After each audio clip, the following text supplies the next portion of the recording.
TRP clips पे welcome दोस्तों। Jail के अंदर प्रिजनर्स की लाइफ कैसी होती है, अगर आप अच्छे तरीके से वो जानना चाहते हैं, सुनना चाहते हैं, तो पूरा एपिसोड का लिंक डिस्क्रिप्शन में दिया है। फिलहाल ये क्लिप देखिए, अपने फ्रेंड्स के साथ इसे जरूर शेयर करिएगा। All the best. किस हाई प्रोफाइल कैदी के बारे में सबसे पहले आपको याद आता है, जिसको आप पहली बार मिले या जिससे आपका इंटरेक्शन हुआ जब आप जेल में नौकरी करने पहुंचे? देखिए, जब हाई प्रोफाइल की बात करें, वैसे तो हमारे लिए सारे ही हाई प्रोफाइल होते हैं, तो एक देखें कि जो बहुत शरारती किस्म का था या उस टाइप से देखें, तो मुझे याद आता है कि जब मैंने जेल की नौकरी ज्वाइन की तो हमारा पहला बैच था जो सरकार ने जिस बैच को सिलेक्ट किया था, उससे पहले पंजाब, हरियाणा, यूपी वगैरह से ऑफिसर आते थे जो कि जेल को चलाते थे, तिहाड़ का प्रशासन संभालते थे। तो सरकार ने फैसला किया 1980 में कि नहीं, दिल्ली के ऑफिसर आएंगे, वही जेल चलाएंगे। तो मैं सबसे पहले बैच में था। तो जब गवर्नमेंट ने सिलेक्ट किया तो उसके बाद आपको ज्वाइनिंग रिपोर्ट देनी होती है। जी सर। मैं जब ज्वाइनिंग रिपोर्ट देने के लिए जेल पे गया तो उस टाइम पे एक ही जेल होती थी जिसको आजकल जेल नंबर 1 कहते हैं जी।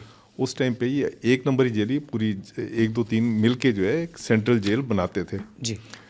तो मैं जब गया वहाँ पे तो मैं सोच रहा था बड़ा अच्छा वेलकम मिलेगा, क्योंकि एक ऑफिसर की पोस्ट के ऊपर आप जा रहे हो।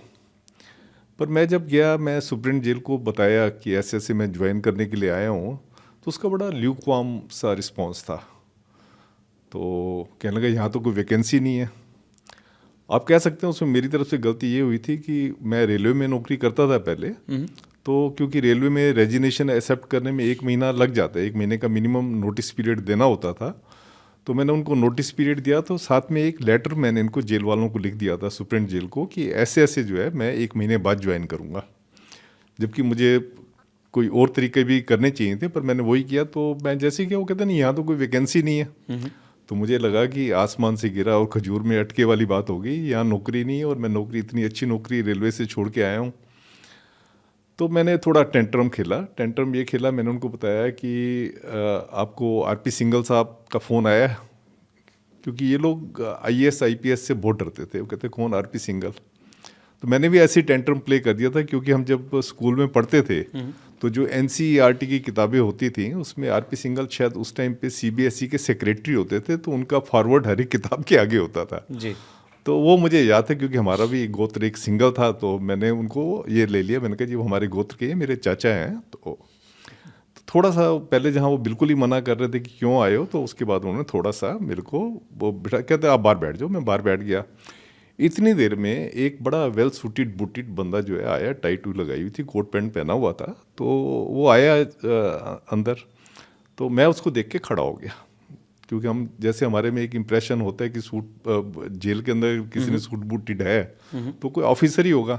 ठीक है। मैं उसको देख के खड़ा हो गया। तो उसने मुझे कहा कि आर यू न्यू रिक्रूट? मैं कहा या I am new recruit on the post of assistant superintendent. Okay okay okay, you are welcome. मैं कहा ठीक है। Then thereafter say कि is he creating any obstacles for you? मैं कहा yeah, he is creating obstacles. He is not taking joining from me. He said okay okay, you wait. थोड़ी देर में वो आया, जो ज्वाइनिंग रिपोर्ट लेते हैं उसके बेस पे जो टेकन ऑन स्ट्रेंथ का लेटर होता है, उसने मुझे पकड़ा दिया। आज वेरी हैप्पी। मैंने कहा ये तो एक फरिश्ता है जिसने आके मुझे किया।